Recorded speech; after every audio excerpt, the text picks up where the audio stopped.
Please hit the like button, subscribe, notification bell, and we be all set. Hit the subscription button, man. I don't ask for much, but I'm demanding that. It road to 2,000 subs. Let's get it. Today's video comes from the content creator Wheat Waffle, and the title of this video is Delusion.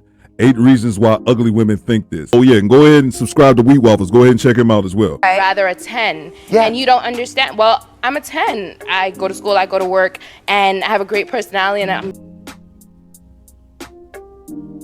Guys, I'm going to be honest with you.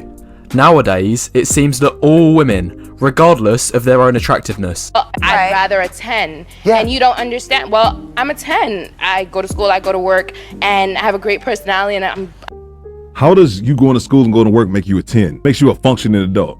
To be honest with you, nowadays it seems that all women, regardless of their own attractiveness, is walking around thinking they're a perfect 10 out of 10.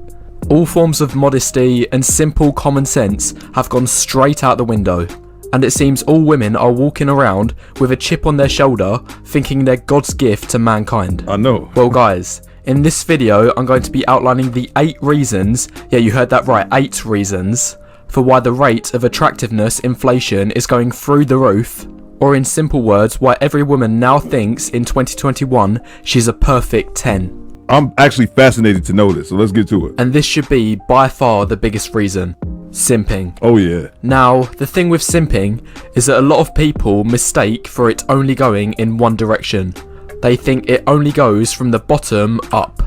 It's the low value men at the bottom who are bombarding the women at the top with endless amounts of free attention, validation, and God forbid, money by paying for things like OnlyFans. Yep. But in reality, all women across the board of attractiveness have an endless selection of simps to provide these things. That's true. Because what ends up happening is the simps start by throwing attention, money and validation at the most attractive women, but when they don't get anything in return, they have no choice but to move down to the next level, and then the next level, and the next and the next. So it's just this endless cycle of simps undercutting other simps. And whoever undercuts and simps the most supposedly wins in the end. You can tell this dude just put a lot of thought into this just in the first couple minutes. Yeah, that last bit's important. Supposedly. Supposedly. Because what happens next is all the low value women at the bottom, who now have a fresh crate of simps to choose from, have this backwards rationalization. Well, this is interesting. I'm getting all of this validation. Therefore, this must mean I am special. Therefore, I must also be highly attractive. So the final piece of the puzzle, and also why simping never works, is all of the women at the bottom who have been senselessly simped over have now had their egos inflated beyond return. And all that's been left is the guys at the bottom have now lost a ridiculous amount of their own time, energy and resources, and all for nothing.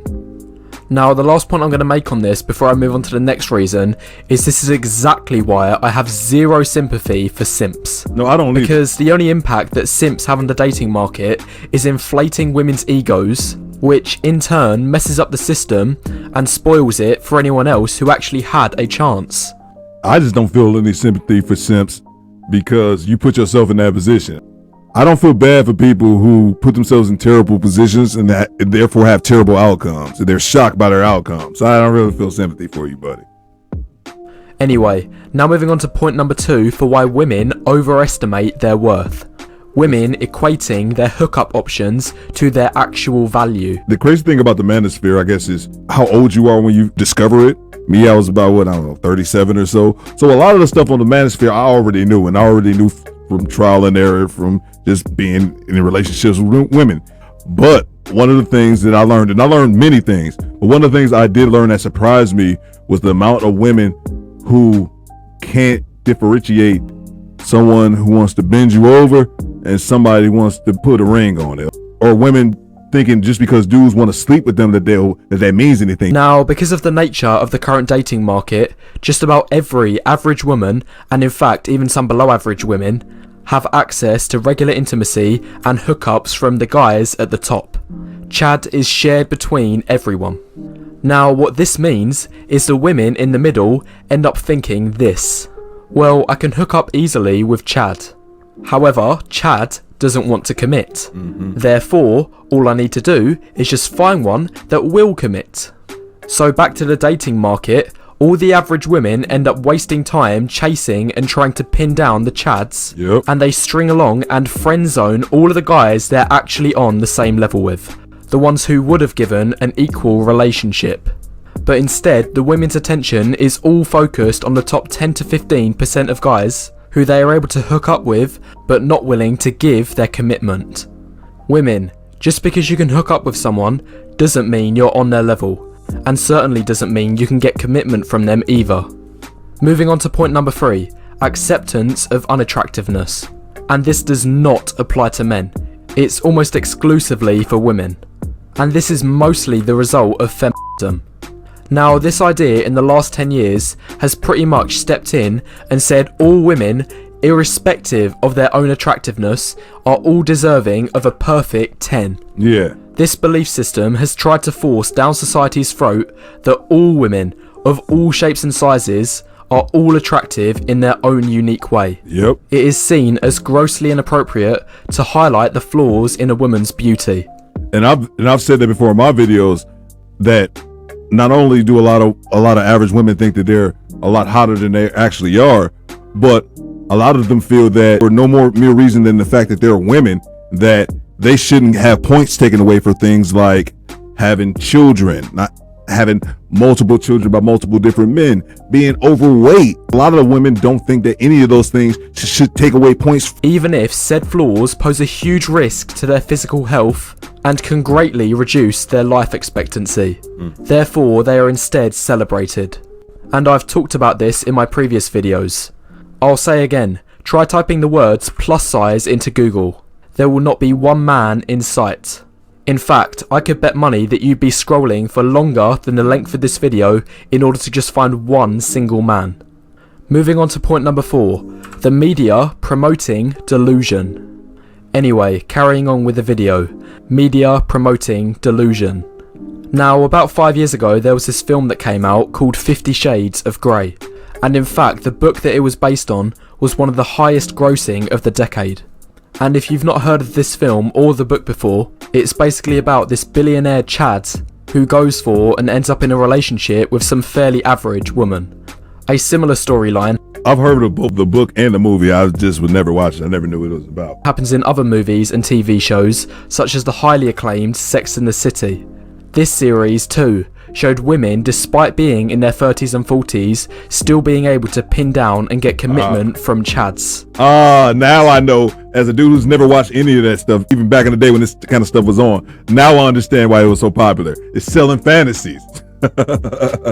So the point I'm trying to make here is that the media is portraying the idea that any woman, irrespective of what she brings to the table, can get a relationship from a Chad, no matter how old or average. I just said, I'm sorry to keep stopping. I just said that in this video. What's the real issue when it comes to these channels where these women try to teach other women how to upgrade, how they deserve more and they should leave their husband?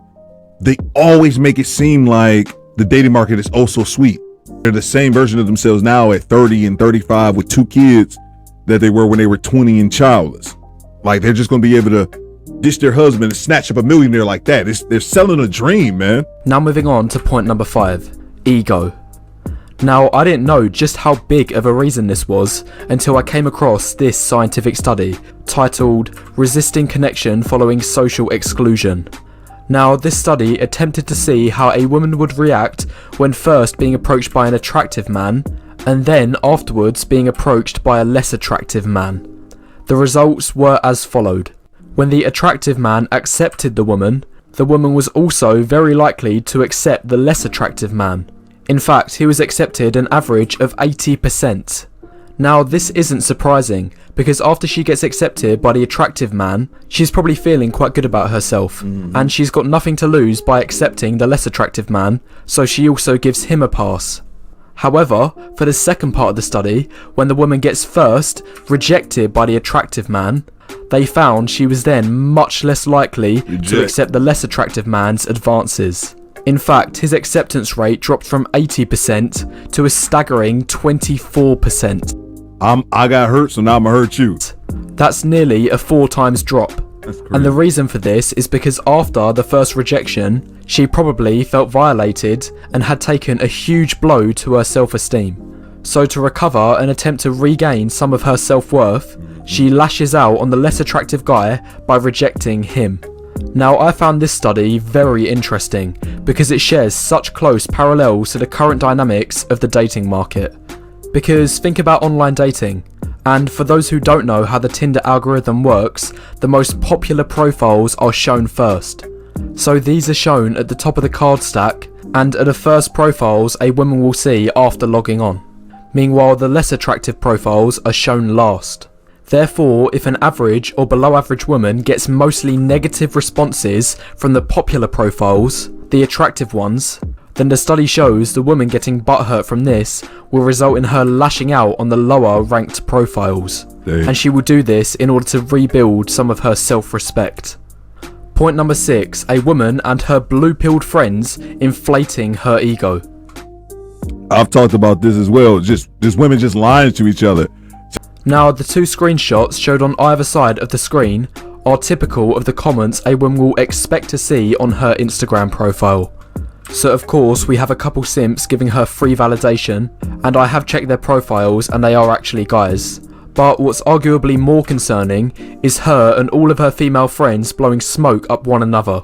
In my experience, I see these types of comments vastly outnumbering the ones sent from simps. Here's where you'll see the comments like, "My queen, you're gorgeous, stunner, you go girl." And the dumbest part about all of this isn't the comments themselves. Rather, it's the people that are sending and receiving them. Women will believe anything their friends tell them these days. So if 20 of a girl's female friends are sending these copy and paste comments on every post she uploads, even if the girl herself is average to below average in looks, she's still going to walk away patting herself on the back, thinking she's a lot more attractive than she actually is. And that's crazy to me, man, because I'm self-aware. All it would take for me is just look in the mirror and be like, nah, I can have 20 people tell me I'm the shit, but then you look at yourself in the mirror and you see yourself naked, and then you really know how you feel about yourself. Thinking she's a perfect 10. Point number 7, entitlements. Now, a couple of weeks ago, I was watching a Darius M video, who's actually one of my favourite channels. And I remember him saying there are a lot more overweight women than men. And after that video, I looked it up and it's true. This is data from the NHS website in the UK, my country. And for 16 to 24 year olds, there are 2 times more obese women than men. 20% versus 10%. And it's a similar pattern for the 25 to 34 year old age range. And I remember Darius saying the main reason for this is because women don't get in shape because they have no need to. Yeah. The truth is, that's a great point. Yeah, and shout out to Darius M. I'm familiar with this channel as well. It really boils down to, at the end of the day, like everything, it falls on men. Because men, not all men of course, but a lot of men will bang anything. And I heard Mr. Samuels say it once, let all men get on one accord. Tell these big Shirleys, we not touching y'all until y'all lose weight. Man, see how fast the gyms fill up. Men know that if they're obese, no woman is going to want to be with them. Yep. But most women know, especially those who are overweight, that men will still be attracted to them even if they are packing extra pounds. And they will be able to tell you that from experience. Now, if this reason is true, then it shows they have a sense of entitlement. It shows they're entitled to somebody more attractive than they are, despite bringing far less to the table and putting in little to no effort. And in fact, I've even seen this in my own personal experiences. I've literally heard overweight women say that they will never date an overweight man. That is entitlement at its simplest form. I've seen so many women on Kendra G's show say that. So many big women say that, and it's blowing my mind every time. Like, what? Any other aesthetics that matter to you? Since I'm a bigger woman, I really don't like a man that's that big like me. What else you want? I'm not attracted to like big men. Somebody that's plus size, I'm not attracted to it. Finally, moving on to point number 8, coping. What I've noticed is nearly every woman, if you ask them the top 3 things that make them attractive, it will almost undoubtedly be a completely different list from another woman's. Just like the woman from the clip at the beginning. Her 3 reasons for why she is a perfect 10 made no sense. Was because she goes to school, goes to work, and has a good personality. I said that at the beginning, like, what? But based on how pretentious she was being, I very much doubt there's much truth to this last one. This woman, if she believes that these 3 things alone make her a perfect 10, is almost certainly coping. Because here are the actual 3 things that men care about most. The holy trinity of what actually makes a perfect 10. First of all, hot. This means not overweight. 2, young, or in other words, under 30. And 3, undamaged. This means not promiscuous, and also no kids. This is what men actually want. Can't argue with that. And the funny thing is, what I've noticed is when women are young, when they list reasons of what makes them attractive, they're likely to say things such as I'm pretty, fit, young, therefore this makes me an 8. Meanwhile, when you ask older women, or even worse, the exact same women but just 10 to 15 years older, they're likely to give you a different list of the things that make them attractive. Such as, I have a career, I have 2 gorgeous kids, and am financially stable. Therefore, I'm also an 8.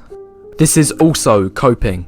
Anyway, the point I'm trying to make is, these days, nearly every woman has their own list of cope reasons for why they're more attractive than everyone else, and they will change it where they see fit and based on their own strengths. But the truth is, men see very little value outside of the holy trinity of female attractiveness. All lists that deviate from these 3 things are coping.